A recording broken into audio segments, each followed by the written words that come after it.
Fini!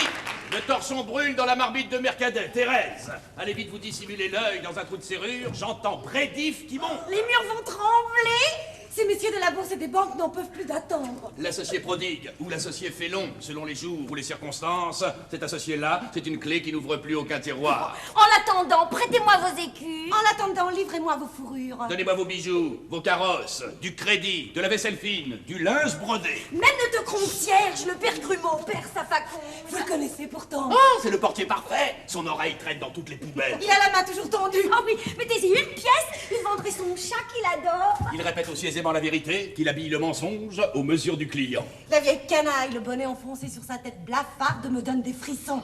Son regard me perce le corps. Je passe en courant devant sa loge, il est partout et on ne le voit jamais. Viens Thérèse, le carrousel commence. Justin! Où est Mercadet? Prévenez-le de ma visite. Monsieur Mercadet est extrêmement fatigué, monsieur. Beaucoup de nuits sans sommeil, je crains qu'il ne repose encore. Vous ne m'attendrirez pas, mon ami, je demeure inflexible. Mais, monsieur...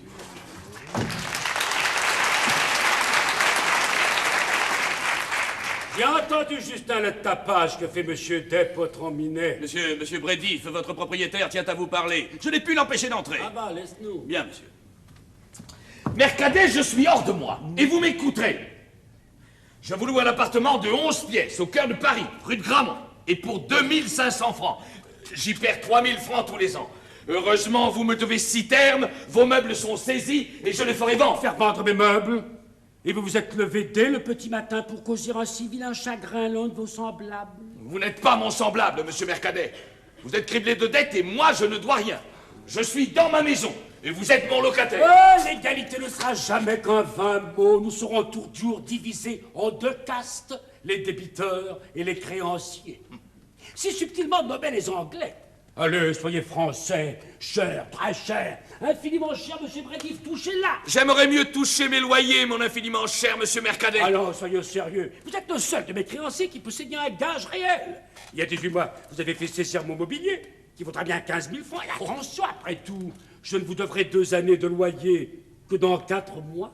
Et les intérêts de mon capital, je les paie. Oui, demandez-les par voie de justice, je me laisserai condamner. Je ne fais pas de spéculation, moi. Je vis de mes revenus.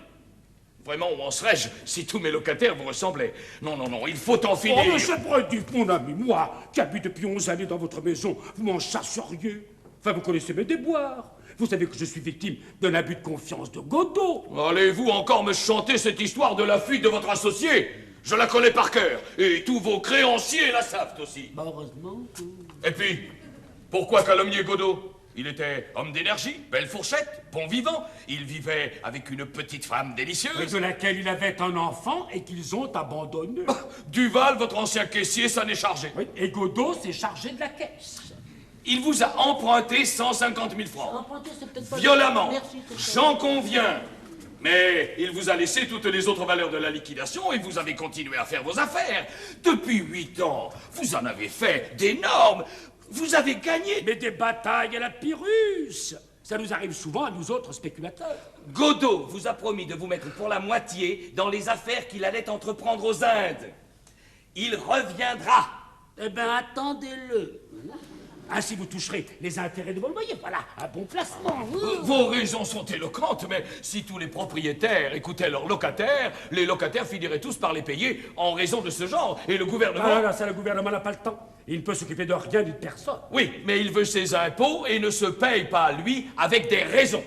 C'est pourquoi je suis, à mon regret, forcé d'agir avec rigueur. Vous, que je croyais si bon, ignorez-vous que je vais marier ma fille? Hein? Laissez-moi conclure le mariage. Vous en serez. Allez, Madame Brédif dansera. Ainsi, vous serez payé. Demain. Demain, c'est demain. Vraiment, je serais navré de refroidir les ardeurs de votre gendre, mais tant pis. Vous avez dû recevoir un petit commandement avant-hier. Et si vous ne payez pas aujourd'hui, les affiches seront apposées demain. Alors, franchement, Monsieur Brédif, que puis-je vous proposer pour gagner 3 mois?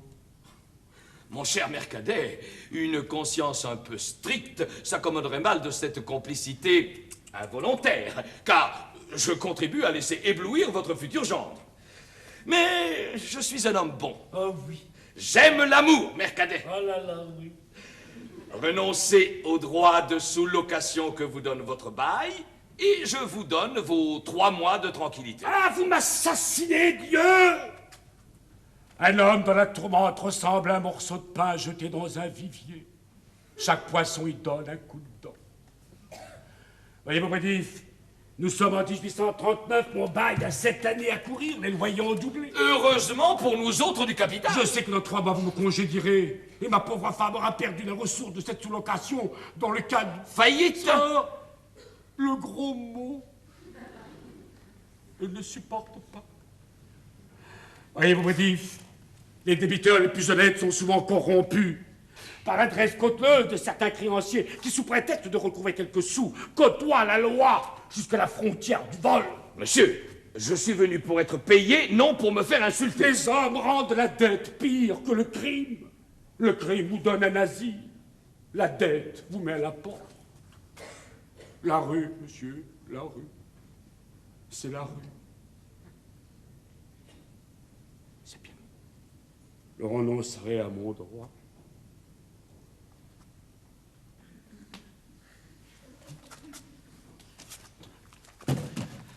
Monsieur, je ne veux pas d'un consentement ainsi arraché. Eh bien, je vous remercie de tout mon cœur, mon cher Brésil. J'étais très nerveux, je suis très vif, il faut me comprendre. Je suis traqué de toutes parts.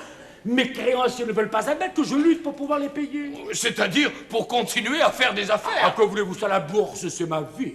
Alors terminons de rechef notre petite transaction. Mais- Virginie, je peux voir madame. Pas ici, descendons chez vous, je vous prie, nous serons mieux. J'aurai donc mon appartement dans 3 mois. Rien devant mes domestiques, j'ai tant de mal à avoir la paix. Par ici, monsieur Brésil, je vous en prie. Ah, ce pauvre Mercadet, il a beau savoir nager, il se noiera. Psst. Voyez-vous, mes belles, aujourd'hui, la déconfiture du maître retombe sur les domestiques. Je suis forcé de payer tout ce que j'achète. C'est plus une vie. Est-ce que ça ira encore longtemps comme ça, monsieur Justin? J'ai déjà servi dans plusieurs maisons bourgeoises, mais celle-ci est unique. Vraiment. Je vais laisser les fourneaux et me présenter à un théâtre pour jouer la comédie. Ah, nous ne faisons pas autre chose ici. Mais enfin, que gagne-t-on à se faire créancier?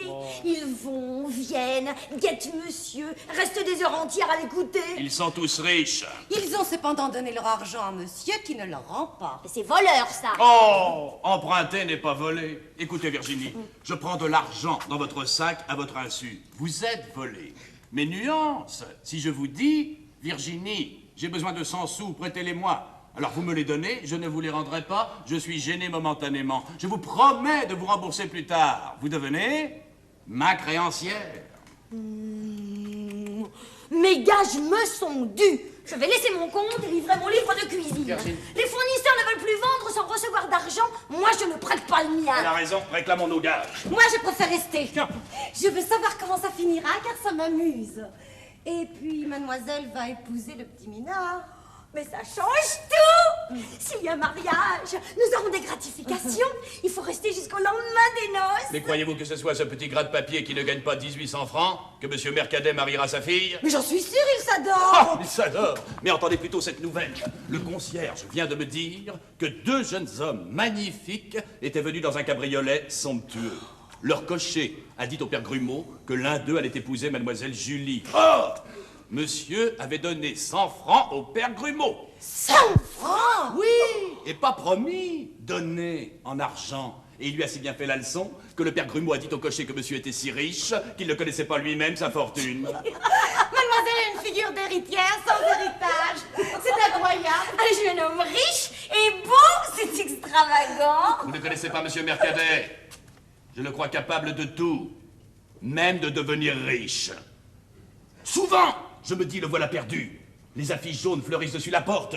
Il reçoit des rames de papier timbré. Et un entrechat, il rebondit, il triomphe. Du nouveau, tous les jours. Des actions, du bois changé en pavé. Des actions, des châteaux, des duchés, des moulins. Des actions, du cuivre, de l'étain, de l'or, jusqu'au blanchissage, mis en action. Un jour, monsieur se couche abattu. Le lendemain, il se réveille, millionnaire. Il chiffre, il calcule, il ne dort jamais. Il écrit des prospectus qui sont comme des pièges à loups. Il s'y prend chaque fois de nouveaux épargnants. Cependant, il a beau lancer des affaires, il a toujours des créanciers. Il les promène. Il les retourne. Ils arrivent ici furieux, prêts à tout emporter, résolus à le faire jeter en prison. Il leur parle. Ils finissent par rire ensemble et ils sortent les meilleurs amis du monde. Pourtant, ils sont pas tous commodes. Des gens comme Pierre Quin. Un tigre qui se nourrit de billets de 1000 francs. Le père Violet. C'est génial. J'ai toujours envie de l'envoyer à la soupe populaire. Goulard. Goulard, un escompteur qui voudrait m'escompter. Il est riche. Il est garçon. Laissez-vous faire. Chut, j'entends madame qui vient. Oh, avez-vous vu monsieur? Madame s'est levée seule, sans me sonner. Monsieur Mercadet n'est pas chez lui, moi. Je suis très inquiète. Oh, savez-vous où est monsieur? Monsieur parlait avec monsieur Prédif, madame, et... Assez, Justin. Madame est sans doute contrariée. On a refusé de livrer les commandes. Les fournisseurs ne veulent plus faire crédit. Les créanciers sont responsables. Ah, si je pouvais leur jouer quelques bons tours. Le meilleur serait de les payer. Ils seraient fort étonnés.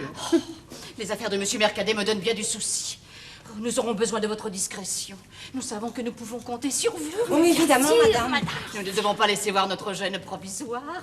Il se présente un riche parti pour mademoiselle Julie. Oh, il mérite tant d'être heureux. Et quel talent! Un rossignol! La fortune! Ma fortune! C'est un crime d'ôter à une jeune fille tous ses moyens. De lui refuser robe, manteau, sac, chapeau. Si madame veut bien me dire le nom du prétendant, j'irai chez tous les commerçants. J'insinuerai que je puis envoyer chez eux ce monsieur. Monsieur? De la Brive. De la Brive. De la Brive. Pour payer le trousseau, madame. Et ils le livreront.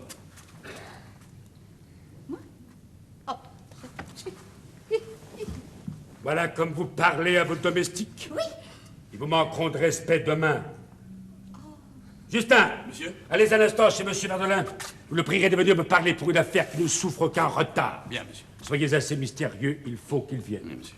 Thérèse, retournez chez tous les fournisseurs de madame Mercadet. Dites-leur sèchement d'apporter ce qui a été commandé par votre maîtresse. Ils seront payés. Oh. Oui, payés. Contents. Allez. Virginie, madame vous a-t-elle donné ses ordres? Non, monsieur. Faut vous distinguer aujourd'hui. Nous avons 4 personnes à dîner. Monsieur Verdelin et sa femme, monsieur Méricourt, de Méricourt et monsieur Delabrive. Ainsi, nous serons 7. Ces dîners-là sont l'apothéose des grandes cuisinières. Ayez pour ouvrir le banc un potage onctueux, puis un beau poisson, puis 4 entrées, mais finement accommodées. Mais, monsieur! Alors, au second service... Monsieur, les marchands! Quoi, les marchands? Quoi, les marchands? Vous me parlez de marchands le jour où se rencontre ma fille et son fiancé. Ils veulent plus rien fournir. Eh bien, vous irez chez leurs concurrents. Et vous leur donnerez ma clientèle. Et vous offriront des étrennes. Et s'ils me demandent d'être réglé, je réponds de rien. Virginie, aujourd'hui, le crédit est toute la richesse du pouvoir. Mes fournisseurs méconnaîtraient les lois de leur pays. Ils seraient inconstitutionnels et anarchistes s'ils ne me laissaient pas tranquille. Allez. Ne me cassez pas les oreilles avec des gens en révolte contre les principes vitaux qui forgent l'État. Voyez, cordon bleu. Ne prêtez pas main forte à qui vient détruire la société. Monsieur! Et je vous ferai gagner de gros intérêts. 30% l'an. C'est foutu mieux que la caisse d'épargne, ça, non? Elle donne à peine 100 sous par an. Vous mettez votre argent entre des mains étrangères. Mais vous avez bien assez d'esprit pour le faire valoir vous-même. Je sais pas, moi, écoutez, mettez-le chez moi. Bah, ici, votre petit magot ne vous quitterait pas. Fichtre, 30% là. 30. Je vais faire le déjeuner. Voilà, c'est bien ça. Cette fille a mis les culs à la caisse d'épargne, qu'elle nous a volé du reste. Oh. Ah, madame, c'est un prêté pour un rendu. Oh, mon ami, mais jusqu'où descendrez-vous? Je vous admire, hein, vous qui avez votre petite existence bien organisée, vous qui ne vous souciez de rien, bien installé dans votre petit confort, vous qui sortez tous les soirs avec votre ami, monsieur Daméricourt. C'est vous qui lui avez demandé de m'accompagner. Oui. On ne peut pas être à la fois à sa femme et aux affaires. C'est incompatible. Enfin bref, vous qui faites la belle et l'élégante... Vous me l'avez ordonné. Il le faut. Une femme et l'enseigne d'un spéculateur. Quand vous vous montrez à l'opéra dans une robe somptueuse, les gens disent « Oh, les asphaltes vont fort !» Ou bien « La garantie foncière est en hausse !» Madame Mercadet a encore une nouvelle toilette. Dieu veuille que ma combinaison sur les rachats des services militaires soit agréée par le ministère de la Guerre. Ou vous aurez voiture. Oh, mon ami. Oh, mais ne croyez pas que ce qui vous touche me laisse indifférent. Alors ne jugez pas les moyens dont je me sers, là. Vous n'avez pas la bonne manière, moi. N'obtiendrai rien, pas la douceur. Faut savoir commander, brièvement, comme Napoléon. Ordonnez quand on ne paye pas. Eh bien, justement, on paye d'audace. Bon, on peut obtenir par l'affection des services qu'on refuse à l'autoritarisme. Par l'affection, oh bravo, madame. Vous connaissez bien notre époque. Mais aujourd'hui, madame, les sentiments s'en vont. L'argent les pousse. Il n'y a plus qu'un intérêt, parce qu'il n'y a plus de collectivité, mais des individus. Chacun pense et agit pour soi. Vendez du plâtre pour du sucre. Si vous avez su faire fortune sans provoquer de plainte, vous devez devenir député, académicien ou ministre. Je vais vous dire pourquoi les drames dont les héros sont des scélérats ont tant de spectateurs. C'est parce qu'ils les admirent. Et néanmoins se retournent flattés en se disant « Je vaux tout de même mieux que ces coquins-là. » Moi, madame, moi, j'ai mon excuse. Je porte le poids du crime de Godot. Mais qu'y a-t-il d'aussi déshonorant à devoir? Tous les États d'Europe ont des dettes. Et quel est l'homme qui ne meurt pas insolvable envers son père? Il lui doit la vie, il ne peut pas la lui rendre. Ne suis-je pas supérieur à mes créanciers? J'ai leur argent et ils attendent le mien. Je leur demande rien, ils m'obèrent. Pouvez-vous me dire où commence et où finit la probité dans le milieu commercial? Tenez, nous n'avons pas de capital. Ah, certes non. Vous en convenez, ne sachant personne, ne me donnerez un sou, personne. Alors ne blâmez pas les moyens que j'emploie pour conserver ma place au grand tapis vert de la spéculation. J'ai fait croire à ma puissance financière. Tout crédit implique un mensonge. Vous devez m'aider à cacher notre misère sous les diamants de luxe. J'ai peur, tout bêtement peur. Vous vous apitoyez sur mes créanciers, mon Dieu. Nous avons dû leur argent. Qu'à leur confiance. Avidité, madame, avidité. L'actionnaire et le spéculateur se valent. Tous deux veulent être riches en un instant. Tenez, j'aurai beaucoup de services à mes contemporains. Ils croient tous tirer quelque chose de moi. Je connais assez sûrement leurs vices et leurs passions pour jouir à chacun sa comédie. Le dénouement m'effraie. Il en a qui sont là de faire votre partie. Tenez Goulard, par exemple. Il est féroce. Et il vous forcera à déposer votre bilan. Jamais de mon vivant. Les mines d'or ne sont plus au Mexique, mais place de la bourse. Et j'y demeurerai debout jusqu'à ce que j'ai trouvé mon fil. Auguste! Ravi de vous rencontrer, cher monsieur. Aïe. Auguste, c'est Goulard. Je sais le perdu. Taisez-vous. Oh, c'est Goulard. Mamie, c'est Goulard. C'est chose rare de vous voir. Il faut s'y prendre dès le matin, savoir profiter du moment où la porte est ouverte et les gardiens absents. Oh, les gardiens, sommes-nous des bêtes sauvages? Vous êtes impayables. Non, je suis impayé, monsieur Mercader. Ça, c'est drôle. Ça, c'est très drôle. Ça, monsieur Goulard, c'est très, très drôle. Je ne me contenterai pas de paroles. De paroles, je sais, il vous faut des actions. Bon, ça fait rien. J'avais tout un tas pour votre paiement, si vous voulez. Ne plaisantons pas. Je viens avec l'intention d'en finir. En finir? Oh non, monsieur, je vous propose plutôt de prendre Mamie, laissez parler monsieur Goulard, vous êtes chez vous, écoutez-le. Pardon, permettez, je suis très heureux que madame intervienne, car sa signature pourrait amener certains apaisements à votre parfum. La femme a tort de se mêler de notre conversation, les femmes n'entendent rien aux affaires. Mamie. Monsieur Goulard, c'est mon créancier. Oh, pardon. Oh. Il vient me réclamer le montant de sa créance en argent liquide. M'avez pas ménagé, mon vieux, hein?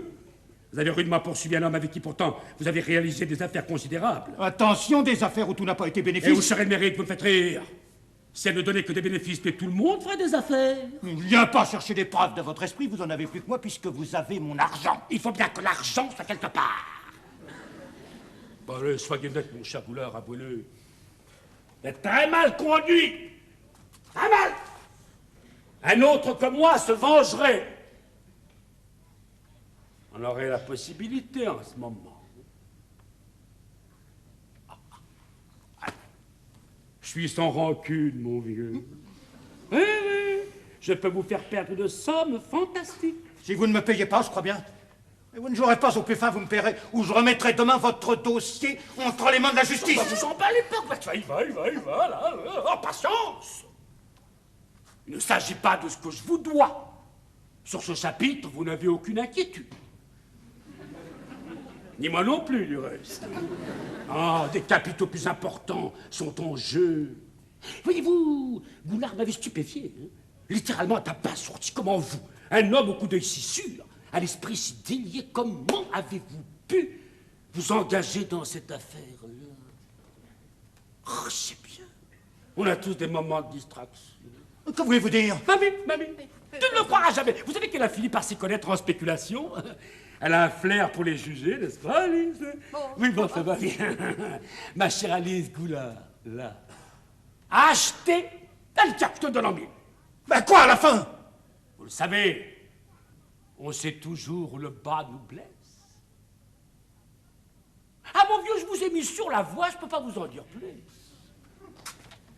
Vous voulez parler des mines de la Bassindre? Les mines de la Bassindre. C'est une affaire unique. Ah oui, unique. Pour ceux qui ont vendu hier.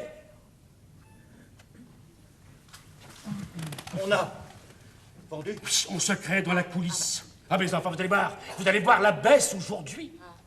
Et demain. Surtout demain. Et oui, quand on saura ce qu'on y a trouvé. Des cailloux, Goulard.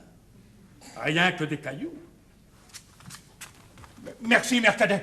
Le conseil vaut que nous causions plus tard de nos petites affaires. Madame mes hommages. Attendez, Goulard, je vous ai pas annoncé la grande nouvelle. Elle vous rassurera. Donc quoi? Mais sur votre créance, je marie ma fille. Oh, plus tard, je suis pressé, moi. Mais Julie épouse un millionnaire. Je vous fais mes compliments, puisse-t-elle être heureuse, et son âme. Je voulais dire, vous pouvez compter sur moi. Mais pour la En noce. toutes circonstances. Alors, un petit mot. Vous avez mes valeurs sur vous? Non. Comment elles ne sont pas négociables? Qu'est-ce que vous êtes venu faire ici? Je venais voir comment vous vous portez. Ah, mais divinement, comme vous voyez. Alors tant mieux, mais laissez-moi partir. Oh mais non, je vous n'allez pas partir comme ça, En Goulard. santé. Vraiment en santé. Adieu. Oh, que ça tient du prodige. Rien à faire pour le retenir. Il m'a tourné le dos comme un ivrogne à une fontaine. Voilà ce que j'appelle du beau travail. Ah, lui avez-vous dit la vérité au moins? Moi-même, je ne sais pas démêler le sens de vos paroles. Mon ami Verdelin a organisé une sorte de panique à la bourse sur les actions des mines de la Bassindre. L'entreprise était hasardeuse, la voilà mirifique tout à coup. Si Verdelin réussit, je me ferai ma part. Et ceci nous ramène au mariage de Julie. Attention. Je sème.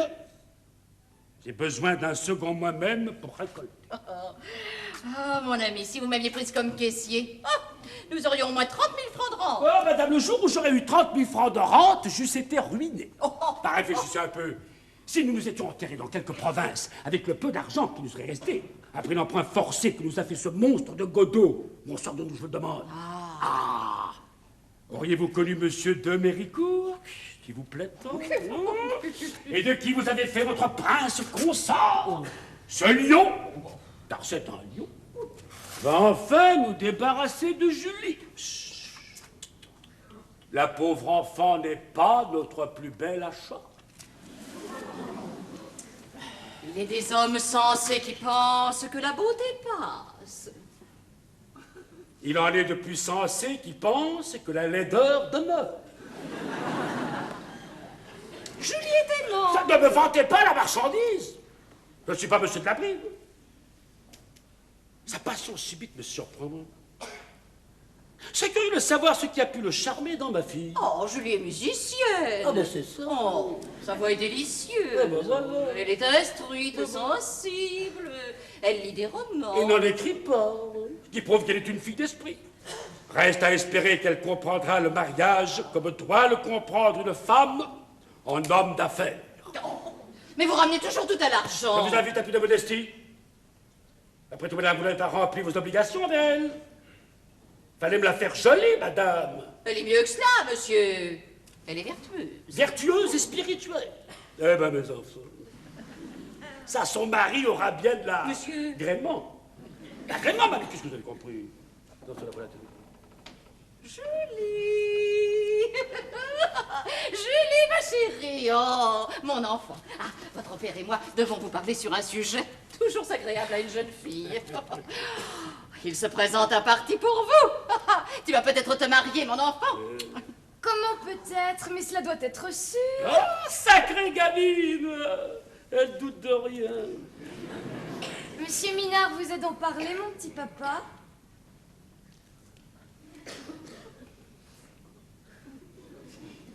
Ah, ça, c'est le con. N'attendiez-vous, Madame Mercadet, à trouver un monsieur Minard établi dans le cœur de votre fille? S'agit-il de ce petit employé dont Duval, mon caissier, m'a parlé, là? Le fils naturel de Godot? Répondez. Oui, papa. Vous l'aimez? Oui, papa. S'agit pas d'aimer, faut être aimé. Mais vous aime-t-il? Oui, maman. Oui, maman, oui, papa, oui, maman, oui, maman. Regarde, vous ne sortez pas de chez votre nourrice. Vous êtes majeur. Vous êtes ultra majeur. Oh, oh. Faites donc à votre mère la politesse de l'appeler madame, afin qu'elle ait les bénéfices de sa fraîcheur et de sa beauté. Bien, monsieur. Chut! Appelez-moi mon père, je me fâcherai pas, moi. Quelle preuve avez-vous d'être aimé? Mais on se sent aimé. Ah, zut, quelle preuve! En avez-vous, bon Dieu? Il veut m'épouser.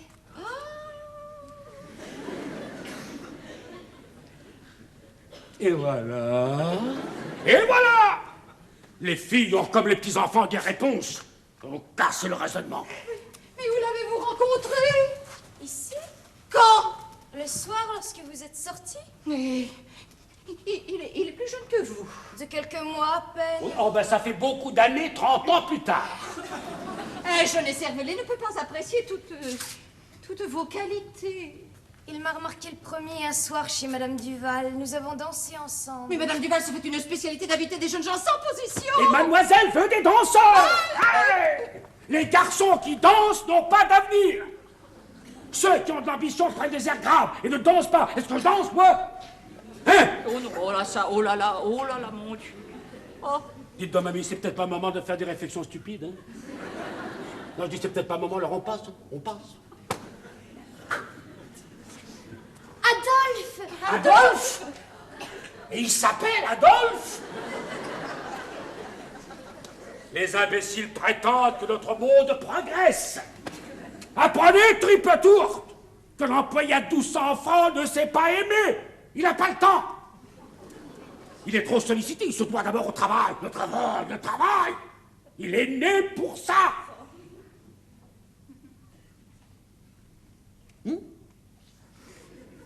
Par contre, les propriétaires, les nantis, les oisifs, les dilettantes savent aimer.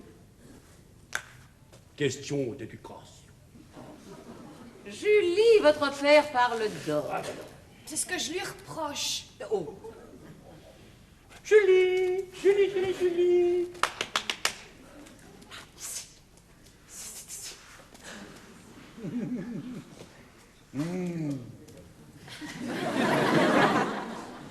Julie, je te donne à ton monsieur Minard. Oh, merci, papa. Attends, pauvre buse, tu n'as pas le premier franc que deviendrez-vous le lendemain du mariage. Y a-t-il seulement songé? Elle est folle. Elle aime. Voilà. Une seconde, vous permettez, on peut continuer la conversation, vous dérange pas trop, on peut.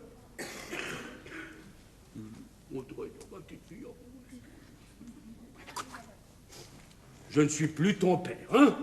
Oublie ton père, il est pas ton papa. Ton confident t'écoute.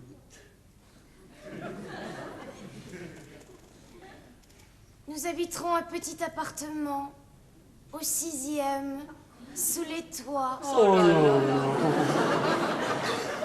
Je serai sa servante. Je m'occuperai du ménage. Oh, Je travaillerai pour lui pendant qu'il travaillera pour moi. L'amour nous aidera à passer les moments difficiles. Adolphe a de l'ambition. Il est de ceux qui arrivent. ma fille, garçon, l'arrivée pour on se tue à boucler les fins de mois. Adolphe a tant de volonté unie, a tant de moyens, que je suis sûre de le voir un jour chef de service dans une administration publique. Oh. ça oui, ministre, oui, hein, oui, ça quand on sait rien faire d'autre, on est ministre. Et précisément, il faut rien savoir faire pour le devenir. Là, c'est comme l'amour, d'une chasse gardée. La société ne se bouleverse pas parce qu'elle fait le malheur des pauvres. Oh, elle est exigeante, elle a ses élus. Allez, Julie, finissons ça. Hein. Il s'agit là d'une petite amourette qui ne repose sur aucune base sérieuse. C'est de part et d'autre un amour auquel nous sacrifierons tout. Adolphe.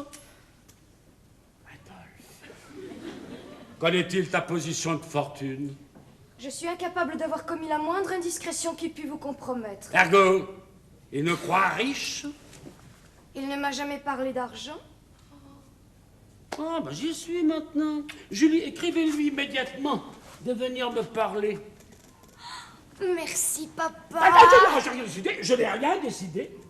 Un jeune homme élégant, ayant un beau nom, prenant grande existence, va venir dîner ici. Il vous recherche. Voilà mon candidat. Si vous m'écoutez, vous ne serez pas Madame Minard, mais Madame Delabrive. Et si vous n'êtes pas la femme d'un ministre, eh ben vous serez peut-être celle de l'ambassadeur de France. Je suis fâché, ma fille, d'avoir rien de mieux à vous offrir. C'est drôle, ça. Ne me raillez pas, mon cher père. Et permettez-moi d'accepter tout simplement le bonheur et la pauvreté. Oh, va, ma fille, marie-toi richement. Mais pour une fois, écoute-nous. Dans ces cas, l'union fait la force. C'est la devise de la majorité au Parlement. Oh. Et s'il n'est pas de bonheur possible dans la misère, oh, il n'est pas de malheur que la fortune n'adoucisse. Malheur. C'est vous, ma mère, qui prononcez des paroles si tristes. Julie. Vous pourrez juger M. Delabrive comme je jugerai M. Minard, mais vous n'aurez pas le choix. M. Minard renoncera de lui-même à vous. Ah, mon ami, si elle était aimée. Mais ben, elle s'est trompée, c'est tout, elle s'est trompée, Je voudrais toujours l'être ainsi. On a sonné. Oh, nous n'avons personne pour ouvrir la porte. Laissez sonner, hein, surtout laissez sonner. Oh, je m'imagine toujours que Godot peut revenir. Vous attendez encore Godot. Vous me faites l'effet de ces députés battus qui espèrent toujours une élection anticipée. Ah, on sonne encore. Ça, c'est une sonnerie de créancier. Julie, va voir. Et quoi qu'on te dise, réponds que ta mère et moi sommes sortis. Il aura sans doute de la pudeur, hein. Il la croira peut-être. Oh ben, une vierge. Oh, son amour sincère m'a ému. Oh, écoute-le. C'est d'un romanesque, vous autres, les femmes. Oh, ben, le premier amant donne toujours de la force. Mon père, c'est Pierre Quint. Il prétend qu'il s'agit d'une bonne affaire pour vous. Mais enfin, c'est-à-dire pour lui. Julie, que tu te laisses aller écouter ton Minard, ça se conçoit. Mais un créancier. Chut. Celui-là, je sais comment le faire et laissez-nous. Et ne soyez pas sur vos gardes. Je ne viens pas vous demander de l'argent, mon cher Mercadet. Je sais que vous faites un superbe mariage. Votre fille épouse un millionnaire. Ah, le bruit s'en est répandu. Un millionnaire comme vous y allez. Il a un peu de vie. Cette nouvelle heureuse va calmer vos créanciers. Moi-même, j'ai retiré ma plainte. Et me faire arrêter? Je ne garde jamais de dossier très longtemps. Pour vous, je m'étais départi de mes principes. Je vous ai laissé 2 ans. Mercadet, si ce mariage est une invention, je vous fais mon compliment. Le retour de Godot s'usait diablement. Un gendre vous fera gagner du temps. Ma foi, je vous aime. Vous êtes ingénieux. Mais où voulez-vous en venir, vous? Les goulards à gober l'hameçon, mais qu'aviez-vous mis dessus, hein? Il est fin pourtant, Goulard. Mon gendre est monsieur Delabrive. Un jeune homme? Il y a un vrai jeune homme? Je vous le ferai voir. Alors combien payez-vous le jeune homme? Assez d'insolence! Autrement, mon cher, je vous demanderai de régler le compte. Et vous y perdriez beaucoup au prix où vous me vendez l'argent. Si vous voulez régler, je monte en cela. Je ne crois pas. Je vous rapporte autant qu'une ferme en bourse. Bien, laissons cela. Je venais vous proposer une échéance de valeur contre laquelle je vous accorderai un sursis de 3 mois. Ah, asseyez-vous, mon vieux. C'est ça la bonne affaire? Vous savez, moi, je suis lucide, limpide. Avec moi, on y voit clair. Enfin, pas de phrase, hein. Je vous ai jamais reproché de pratiquer l'usure. Un usurier. C'est un capitaliste qui prend sa part d'avance. Tenez, voici des traites pour 50 000 francs émanant d'un fort joli jeune homme nommé Michonin. Ah, elles sont en règle, protège, jugement par défaut, jugement définitif, procès verbal de carence, dénonciation de contrainte, etc., etc.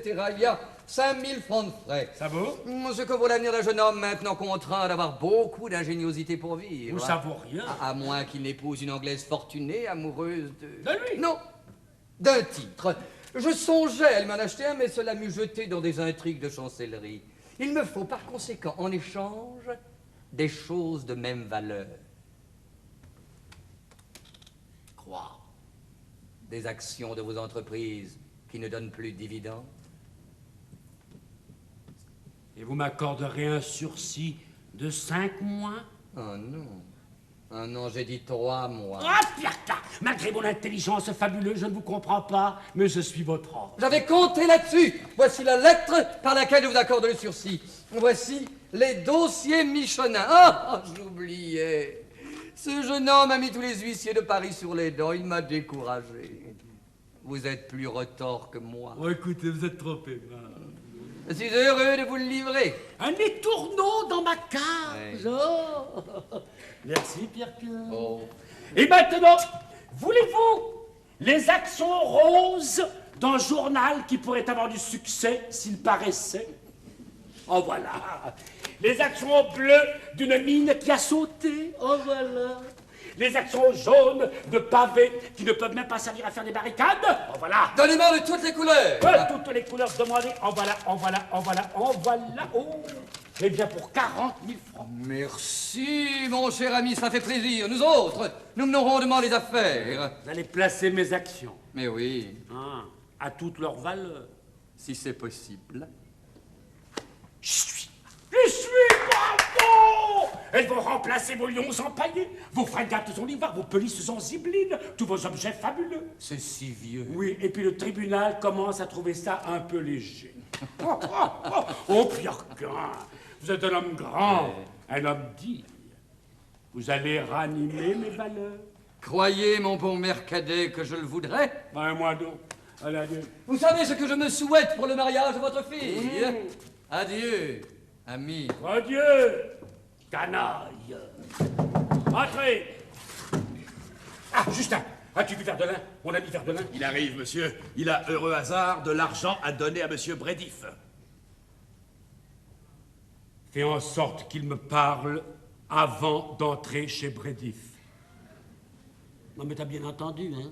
Avant. Ouais. Autre chose, j'ai donné 100 francs au père Grumeau, le concierge. Il peut pas encore avoir menti pour 100 francs, celui-là, non? Non, monsieur. D'autant plus que je lui ai fait croire qu'il disait la vérité. Justin, tu finiras par devenir mon secrétaire.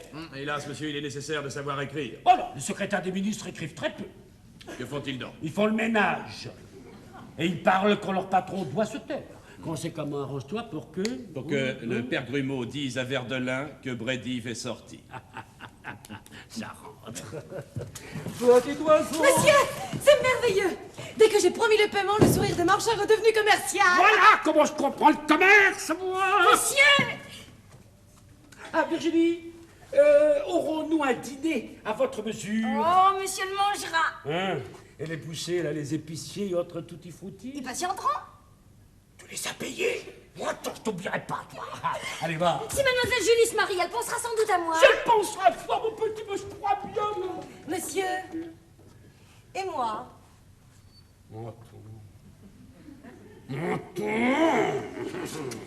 Je te donnerai pour mari un des futurs employés de ma compagnie d'assurance contre les risques de recrutement. Attention, certaines conditions. Oh, monsieur, soyez tranquille. Je connais l'art de rendre un prétendu amoureux fou. Et je sais aussi comment le rendre froid. Comment tu fais? Je me suis vengée de ma dernière patronne en faisant rompre son mariage. La langue d'une femme de chambre, c'est un roman d'anticipation domestique. Monsieur, non, réellement, nous n'avons pas tant de talent. On a le droit de rêver, non? Oh! Avoir ces gens pour soi, c'est comme si le gouvernement avait la presse à lui. Monsieur Verdelin! Ah, Monsieur... Verdelin! Le petit Verdelin! Crotte, c'est le père Violette. Tu peux pas faire attention, non? Depuis 11 ans que tu es à mon service, tu sais pas encore fermer les portes, toi? Allez, va causer spirituellement avec Verdelin jusqu'à ce que j'ai congédié ce pauvre diable. Une de vos victimes? Ça va bien. Bien. Oh, Je suis déjà venu 11 fois depuis 8 jours. Mon excellent monsieur Mercadet. Et le besoin m'a obligé de vous attendre hier, dans la rue, pendant 3 heures, en me promenant d'ici à la bourse. J'ai vu qu'on m'avait dit vrai en m'assurant que vous étiez à la campagne. Mais nous sommes deux malheureux, pauvre Père Violette. Nous avons tous les deux une famille. Nous avons engagé tout ce qui peut se mettre au mot de piété. C'est comme ici, le salon est triste et vide. Le mal de l'un ne guérit pas le mal de l'autre. Mercadet, vous avez encore de quoi vivre. Et le pain nous manque. Vous reconnaîtrez que je ne vous ai jamais reproché ma ruine. Je crois que vous aviez l'intention de nous enrichir. Et puis c'est ma faute. J'ai voulu doubler notre petite fortune et je l'ai compromise. Ma femme et mes filles ne veulent pas comprendre. Elles qui me poussaient à spéculer, elles qui me reprochaient ma timidité, elles s'obstinent à nier que saisir la chance de gagner beaucoup, c'est s'exposer à perdre trop. Hein? Ben oui. Enfin, parole n'engendre pas farine. Alors, je viens vous supplier de me donner un tout petit acompte, seulement sur les intérêts. Vous sauverez la vie à toute une famille. Oh, Père Violette, vous me navrez. Vous n'êtes pas gentil, vous savez. Hein? Vous n'êtes pas gentil. Bah, quand je vous quitte, je déjeune de mauvais appétit. Oh. Elle est raisonnable maintenant. Je vais être fraternel avec vous. Et partager. Nous avons à peine 100 francs à la maison. Et encore, c'est l'argent de ma fille. Est-ce possible? Vous, mon excellent monsieur Mercadet, vous que j'ai vu si riche. Et entre malheureux, on se doit la vérité. Oui, bah, si on ne se devait que ça, comme on se paierait promptement. N'abusez pas de cette confidence, mais je vais marier ma fille. J'ai 2 filles, moi, mon excellent monsieur. Elles travaillent à vous fendre l'âme sans espoir de se marier. Les filles mal nées qui tiennent à leur vertu gagnent si peu et vieillissent si vite qu'elles ne peuvent rien attendre que la ménopause. Il s'agissait de toute autre chose. Ma femme et mes filles guettent mon retour dans l'anxiété. Ah, ça va passer, respire. Oui. Tiens. À mon âge, je ne peux rien faire que crever. À moins que vous ne m'aidiez à obtenir une place. Mais comment vous êtes inscrit, Père Violette? Vous êtes inscrit, là. Vous serez caissier principal de ma compagnie d'assurance contre les risques de recrutement. Mon excellent monsieur, ma femme et mes filles vont vous bénir. Tenez, voilà 60 francs pour vous. En or. En or? Ah, c'est inouï, c'est inespéré. Voilà bien longtemps que j'en avais vu. Chez moi, ça va être la fête. Je vous demande un petit peu de discrétion. Soyez rassurés, je suis déjà dans ma tombe. Oh ben, je vous en demande pas tant. Allez, Père Violette, vous allez me faire la promesse de ne pas revenir ici avant 10 ans. Un bon mois. Un mois? Mais pourrons-nous vivre un mois avec ces petites piécettes? Quand t'avais pas autre chose? Et je ne possède pour toute fortune que ce que vous me devez. Oh là là! Pauvre Père Violette! Mais je... Ben oui.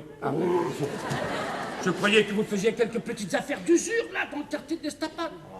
Depuis la migration des futurs snobs vers le centre, les prêts ont bien baissé dans le quartier. Pourriez-vous acquérir un cautionnement pour l'emploi de caissier? J'ai quelques amis. Je prendrai des actions. Oh, mon excellent monsieur, vous autres faiseurs, avez cassé le grand sort d'enthousiasme. On ne veut plus entendre parler d'actions. Ah ben tant pis, n'en parlons plus. Adieu, Père Violette, je vous fais une promesse. Vous serez le premier payé. Bonne réussite, mon excellent monsieur. Ma femme et mes filles diront des prières pour le mariage de Mademoiselle Mercadet. Monsieur Verdelin est arrivé, je ne peux pas le faire attendre. Mais... Les autres qu'ils tracassent n'ont rien, mais en se plaignant comme ça doucement, on arrive à toucher à peu près ses intérêts. Combien je regrette mon bras si dû, ma jambe bien faite et le temps perdu.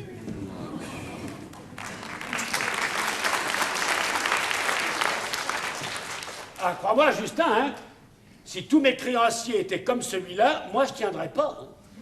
Il m'emporte toujours de l'argent, ce petit vieux. Parfois, des petits, nous tirons de grandes leçons, monsieur. Tout réside maintenant dans l'amitié de Verdelin. Un homme dont la fortune est mon ouvrage. Il me doit de la reconnaissance. Et vous, monsieur? Moi, je lui dois de l'argent. Et on se paye ni l'un ni l'autre. Bonjour, Mercadet. Le voilà, le plus beau.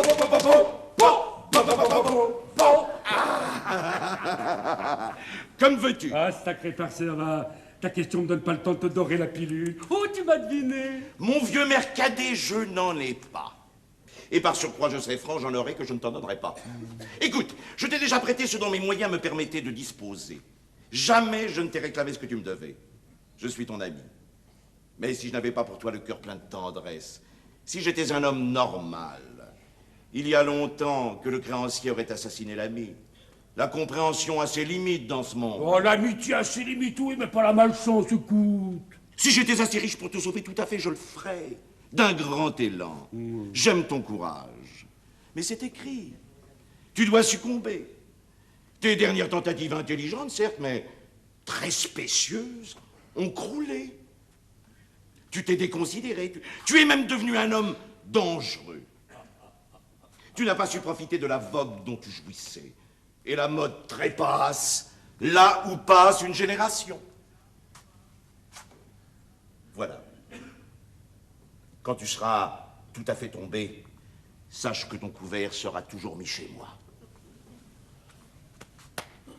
Le devoir d'un ami est de parler ainsi que je viens de le faire. Où serait l'amitié si on l'a privé du plaisir de se trouver sage et de voir son ami fou, de se féliciter d'être soi et d'accuser son ami de n'être que lui?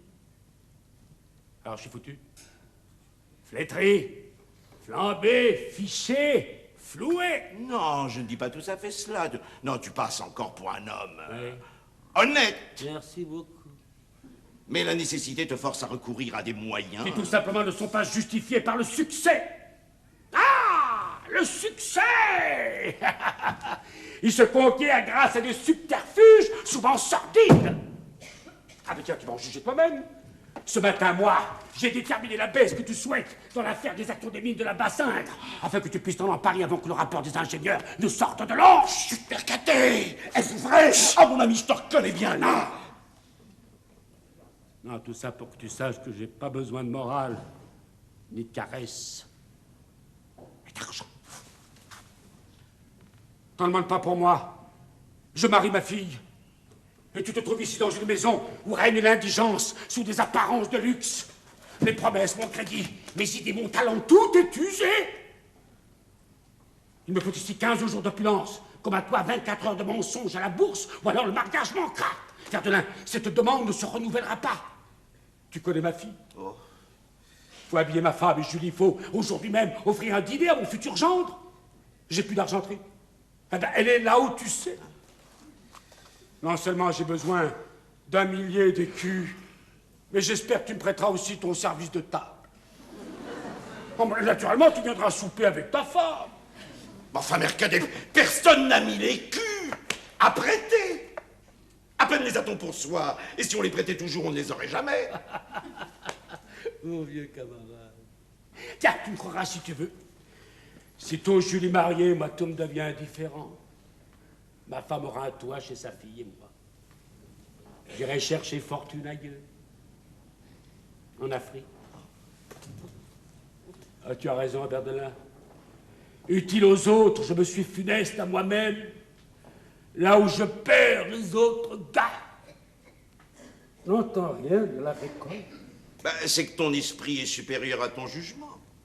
L'esprit nous vaut l'admiration, le jugement nous confère la fortune. Mon ami, peux-tu concevoir certains sentiments? J'aime ma femme, j'aime ma fille. Elles sont si douces, si résignées. Je voudrais les savoir à l'abri, et je souffre du mal que je leur fais. Peux-tu imaginer qu'un homme puisse pleurer? Tu as une petite fille charmante. Tu n'accepterais pas qu'elle vieillisse en travaillant, des larmes coulant sur ses jolies joues, glacée par des hivers sans fin, et toussant à s'arracher les 2 poumons. Hein? Voilà pourtant l'avenir de ma Julie. J'ai ces derniers temps supporté beaucoup d'avanies. J'ai trébuché sur des pavés mal fixés, j'ai créé des monopoles, on a dépouillé. Tout ça nous serait une victime auprès de la déception de me voir rejeté par toi, mon ami, dans cette circonstance suprême. Enfin, je ne te dirai pas ce qui m'arrivera. Si je... Non. Je ne veux rien devoir à ta pitié. 1000 écus. Mais à quoi veux-tu donc les employer? Mais mon cher engendre est un oiseau vite effarouché. Un collier de moins autour du cou, une robe un peu banale, le voilà qui flanche. Et puis, il y a les dîners, il faut des vins exquis. L'amoureux ne peut perdre la tête que comme ça, tu connais ma fille. Verdelin, 1 millier d'écus, ça peut pas te faire de mal à toi, qui a 60 000 livres de rente. Et tu illumines la vie d'une pauvre enfant que tu es. Car tu l'aimes, hein, Julien, tu l'aimes, avoue-le. Verdelin, tu l'aimes.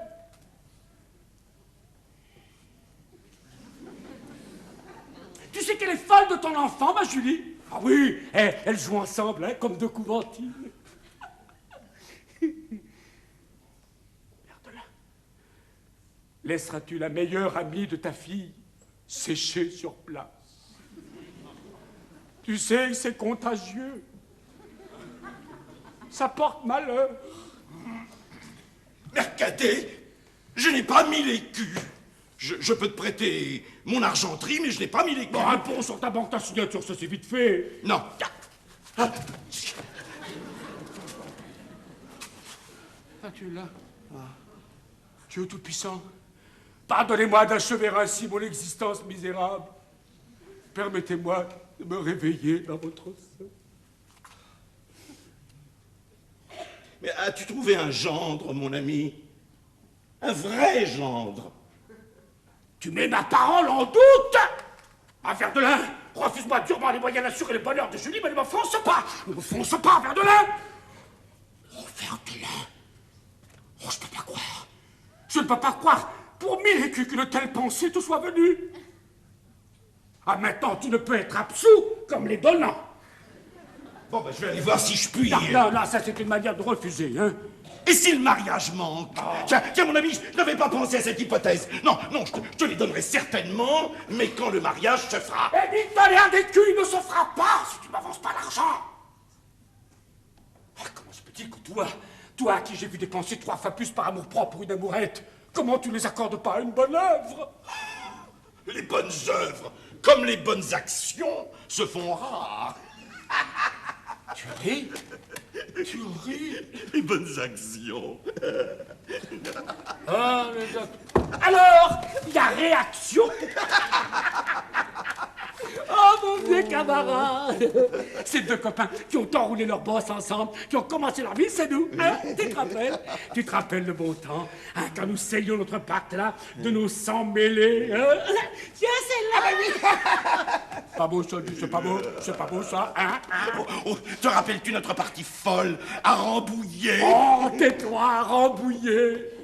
Qu'est-ce qui s'est passé à Rambouillet? Je m'étais battu pour toi contre cet officier de la garde.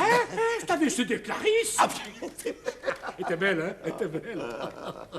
Oh, on était beaux. On était jeunes. On était heureux.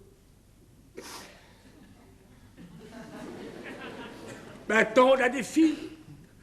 On a des filles à marier. Tiens, si Clarisse était encore vivante, elle te rapprocherait de tes hésitations. Si elle avait vécu, je serais toujours célibataire. Tu sais aimer, toi. Bon. Alors, je compte sur vous pour le dîner, hein? Et tu me donnes ta parole d'honneur de m'envoyer... Dans mon service. Et les 1000 écus. Non, tu y reviens encore. Je ne peux pas. Je suis assassiné par mon meilleur ami. C'est toujours comme ça que ça se passe. Tu restes insensible au souvenir de Clarisse, à la détresse du père de Julie. Je suis au désespoir. Elle brûlait la cervelle. Auguste! Mais qu'as-tu crié ainsi? Papa, tu m'as fait peur. Mais c'est Verdelin qui est parmi nous. Bonjour, Verdelin. Tu n'as rien à craindre. Bonjour, monsieur. De quoi s'agit-il? Expliquez-vous, je vous prie. Oh. Dis-moi, Verdelin, je crie Elzacourt, comme 2 anges gardiens veillent sur leur sein. Elles m'ont entendu. Oh, mes petites chéries. M'attendrissez.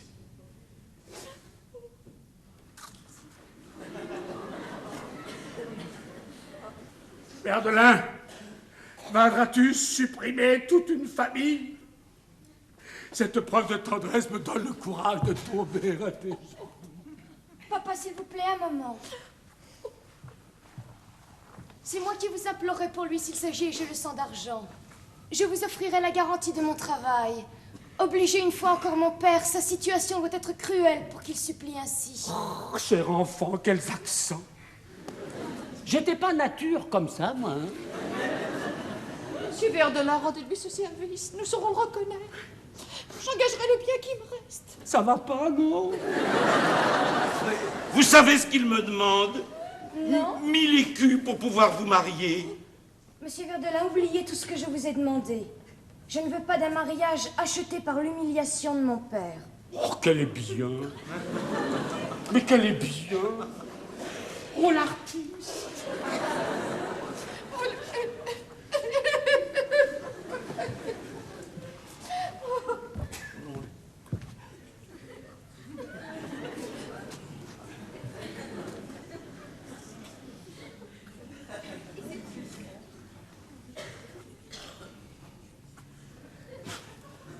Vous m'avez convaincu. Je vais vous chercher l'argent.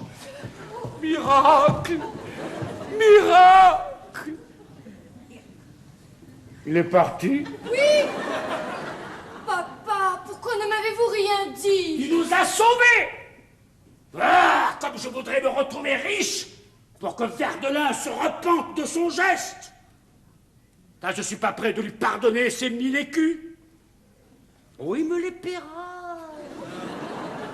Il est allé chercher la somme que vous avez demandée. Il m'a vendu trop cher! Quand je pouvais distribuer les billets de banque, moi je le faisais avec une grâce infinie, en prince d'Orient! Le petit Verdelin, Rachid m'a avancé 1000 écus, mes scrupules s'envolent un jour, je l'en soufflerai 100 000! Ce qui n'est pas injuste, Verdelin a cédé. Il a cédé aux accents déchirants de Julie, pas aux miens. C'est ça que je lui reproche. J'avais de l'argent dans ma voiture pour Brédif qui est absent de chez lui. Le voici en 3 sacs. Oh, monsieur, vous avez désormais toute ma reconnaissance. Elle ne vous fera jamais défaut. Madame, il faut que les choses soient claires. C'est à vous et à votre fille que je prête cet argent. Vous aurez l'obligeance de contresigner le reçu que va m'établir Mercadet. Signez ma perte. Tais-toi, Julie. Mon père Verdelin, faut-il ajouter les intérêts? Non, non, oublions les intérêts. Oui, oublions-les, oui. Non, je veux vous aider, mon père l'usurier. Ma fille, voilà ton second père. Monsieur Minard demande à être reçu. Madame, les livreurs apportent toutes les marchandises. Eh ben, tu vois qu'il était temps, hein? Je vais. Oh, merci, merci, merci. Bon, ben, je vous laisse. Bonne chance à tous. Ah, si j'ai bien compris, Minard, c'est le promis. Non, non, t'as rien compris, c'est pas lui. Entrez, monsieur Mineur. Adolphe, si vous voulez notre amour pur aux yeux du monde, ayez autant de courage que j'en ai montré déjà. Mais que s'est-il passé? Un fils à papa se présente et monsieur Mercadet est sans pitié pour nous. Je triompherai.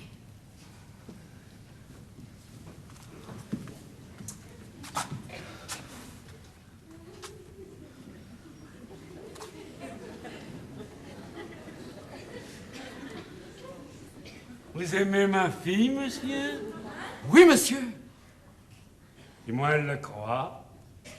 Vous avez eu le talent de l'en persuader. Le doute que vous exprimez, monsieur, venant de l'autre que vous, m'offenserait gravement. Mais comment n'aimerais-je pas Julie? Votre fille est le seul être au monde qui m'ait fait connaître l'affection. Julie, monsieur, mais c'est une sœur, une cousine et une amie. À elle seule, elle est toute ma famille. Aussi, il n'est pas de mots qui puissent vous traduire la passion que j'éprouve pour elle.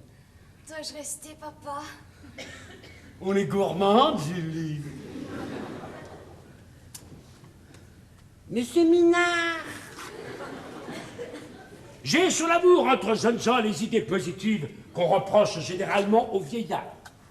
Mais ma méfiance est ici d'autant plus légitime que je ne suis pas de ces pères aveuglés par la paternité. Sans être tout à fait laide, Julie ne possède pas cette beauté qui arrache des rangs, des... Ouh. Non. Bah, n'est ni bien ni mal. Ah, vous vous trompez, monsieur, vous ne connaissez pas votre Julie. Ça, on fait parfaitement, comme si je l'avais faite moi. Eh ben, passons. Ah non, monsieur, j'insiste. Bon, vous connaissez la Julie que chacun voit et connaît. Mais l'amour la transfigure.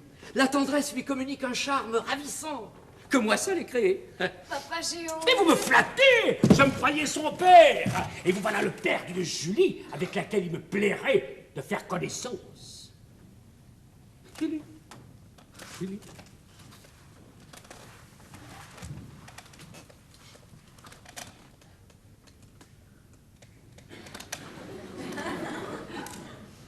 Bah, ouvrez les yeux, Minard! Les qualités de son âme peuvent, je le conçois, modifier l'expression de sa physionomie, mais le teint, Minard. Le teint. Julie est modeste, mais elle est aussi lucide. Elle sait qu'elle a le teint maussade. Et les traits un peu... hein? Disgraciés. Papa. Vous n'avez donc pas aimé? Beaucoup au contraire, comme tous les hommes. Mais autrefois, vous aimiez une femme pour sa séduction. Aujourd'hui, nous aimons beaucoup mieux. Oui, nous nous attachons à l'art.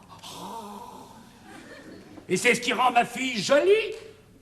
Parlons net, une femme a des lourdeurs dans la hanche, l'âme les efface. L'âme effile les doigts, ôte la coquetterie dans l'œil. L'âme fait de belles poitrines et de petits pieds. L'âme est toujours présente pour chasser les mauvaises haleines.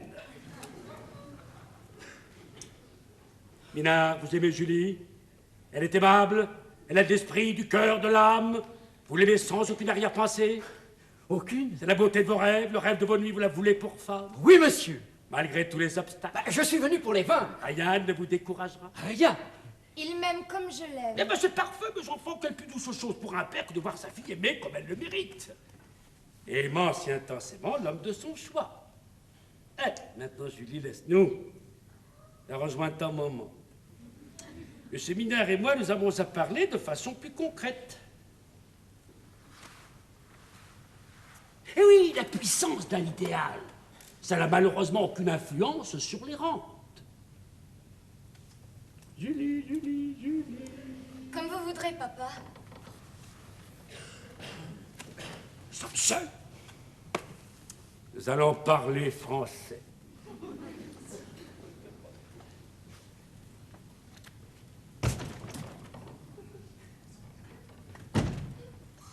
Monsieur, vous n'aimez pas ma fille? Dites, monsieur, que vous avez en vue un riche parti pour Julie, que vous ne voulez pas tenir compte de ses inclinations, et je vous comprendrai.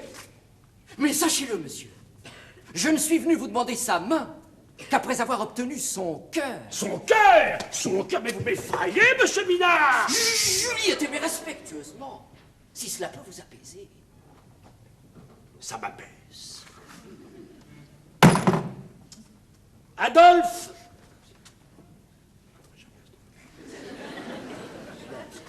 Et vous confiez mon secret, mon jeune ami. Je suis sans ressources, ruiné, totalement ruiné. Je vous laisse Julie.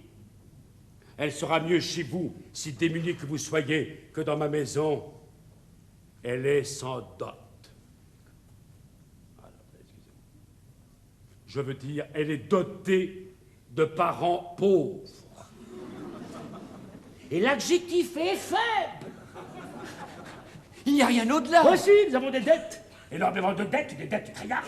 Je suis jeune, j'ai l'avenir devant moi, je possède de l'énergie. Oui, je suis assez ambitieux, j'arriverai. Je me sens capable d'enrichir celle que j'aime. Ah ben je connais ça, moi je me suis ruiné pour Madame Mercadet. Non. Afin de lui conserver ses habitudes d'opulence. Moi aussi, j'ai sacrifié à l'idéal jadis. Mais les créanciers ignorent la fantaisie. Fiche pas mal du bonheur. Convaincu? Aucune pensée d'intérêt n'entache mon amour. Oh, qu'il l'a bien dit! Il l'a bien dit, jeune homme! Vous avez prononcé cette phrase à merveille. Petit têtu. Minard, vous aimez assez Julie pour acheter très cher la joie de l'épouser? Mais que peut-on donner de plus que sa vie? Un amour si profondément sincère sera récompensé. Enfin! Et une totale confiance en vous. Je la mérite, monsieur. Allez, venez. Mon gendre.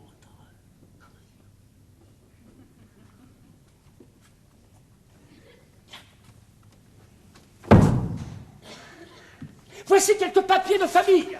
qui attesteront notre fortune. Ah non, non, non, non, non, je ne suis pas indiscret. Je vous en prie, monsieur. Non, mais fortune toute négative. Tenez, lisez. Voici la copie du procès-verbal de la saisie de notre mobilier. Là, vous trouverez des commandements en masse. Ça, eh ben, qu'est-ce que c'est? Ah ben voilà. Ah, c'est dans cette dérivée, ça. Une signification de contrainte par corps. Faite hier. Ça devient sérieux. Regardez encore mes jugements, mes procès, voilà. Tous mes dossiers sont classés. Il faut avoir de l'ordre quand on vit dans le désordre.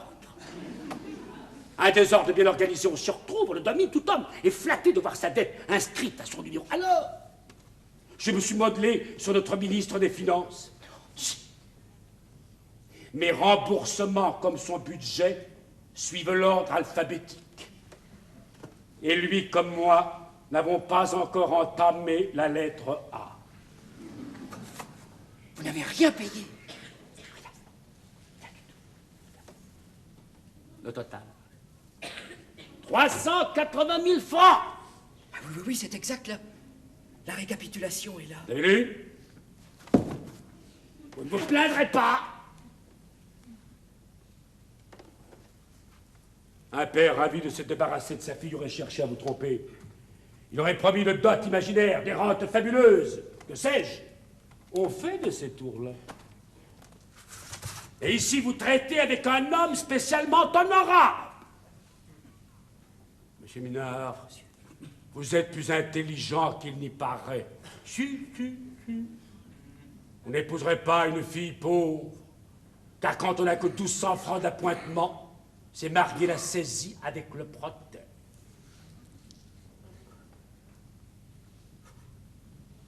Vous croyez, monsieur? Ainsi vous pensez que je pourrais nuire à Julie? Ah, Minard, Julie a maintenant son vrai teint. Monsieur, Tapez là. Vous avez mon estime. Vous êtes un garçon pourri dedans, vous me plaisez. Ouais, vous mentez avec un aplomb. Monsieur Mercader! Vous pourriez être Premier ministre. L'Assemblée debout, vous acclamerez par Dieu, vous seriez cru. Monsieur Mercader, je ne puis accepter vos sarcasmes. Minard, n'est-ce pas moi qui ai lieu de me plaindre? Vous avez troublé la paix de ma famille, vous avez mis dans la tête de Julie des idées fausses sur l'amour. Elle serait très affectée par votre faute. Vous avez fait le mal, il faut le réparer, le réparer. Me rendez les lettres que Julie vous a écrites. Comment, mais aujourd'hui même? Et vous m'aiderez à la marier. Oh, mais monsieur, qu'est-ce que vous me demandez? Je vous demande si vous l'aimez. L'aimez-vous? Oui. Alors secondez-moi. Il s'agit pour elle d'avoir une fortune et un autre. Mais vous pourrez rester ostensiblement épris d'elle. Hein? Il n'y a rien de déshonorant. Je veux le rôle d'un amant qui se sacrifie en France. Chacun désire tout de suite ce que tout le monde n'a pas. L'envie est au fond du cœur humain comme une vipère dans son trou.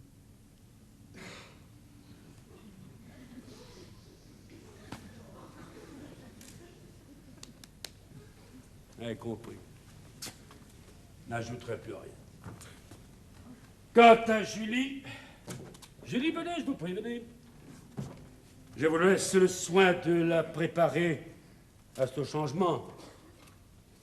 Moi, elle m'accuserait de lui mentir si je lui disais que vous renoncez à elle. Attention, voilà. Je vous laisse.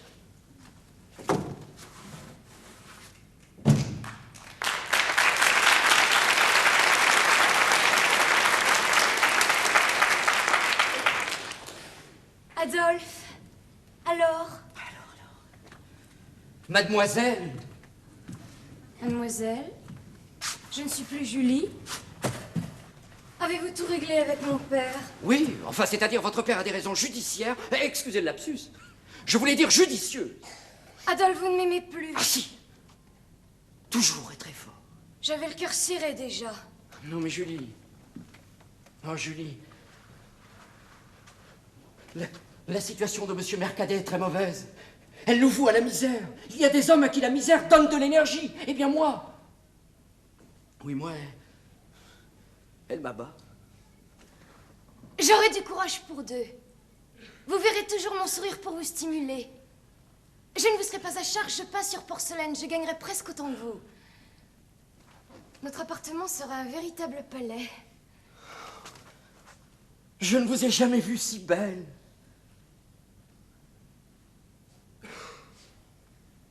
Mais, Adolphe, mais est un adverbe sournois, c'est oui ou c'est non.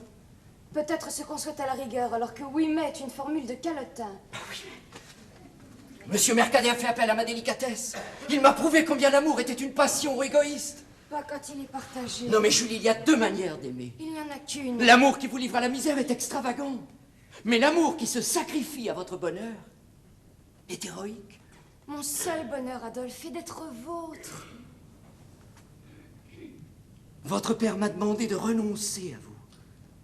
Vous avez renoncé? J'essaie. Je le voudrais. Et mystérieusement, je le puis. Il y a quelque chose au fond de moi qui me répète que je ne serai jamais plus aimé que...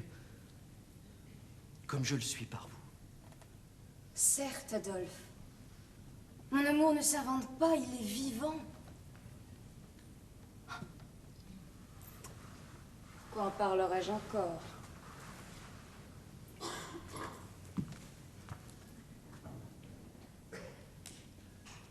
Je ne puis l'accepter qu'en vous demandant de l'oublier. Eh bien, adieu, Adolphe. Adieu!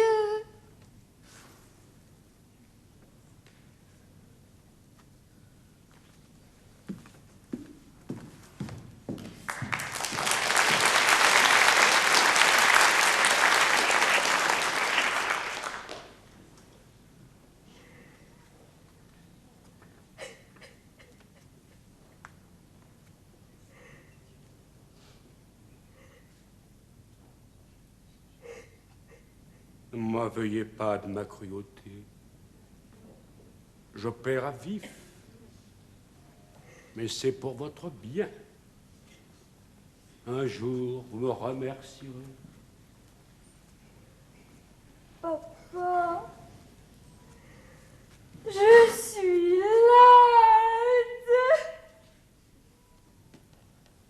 Il y a pire.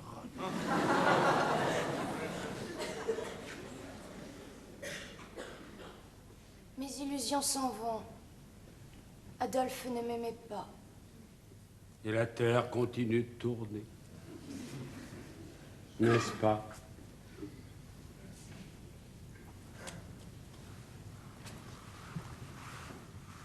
Je suis résignée. Je serai Madame de la Briffe pour vous sauver.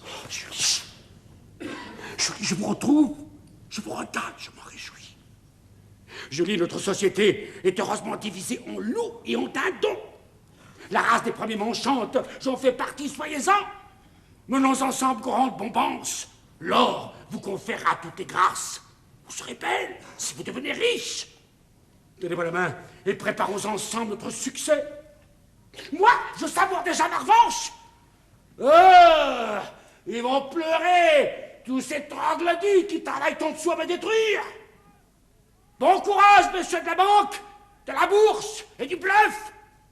Mercader forge une nouvelle philosophie des affaires par l'éloquence qui épate le mouvement qui surprend, l'éclat qui éblouit et la magnificence qui achenouille. Je renonce.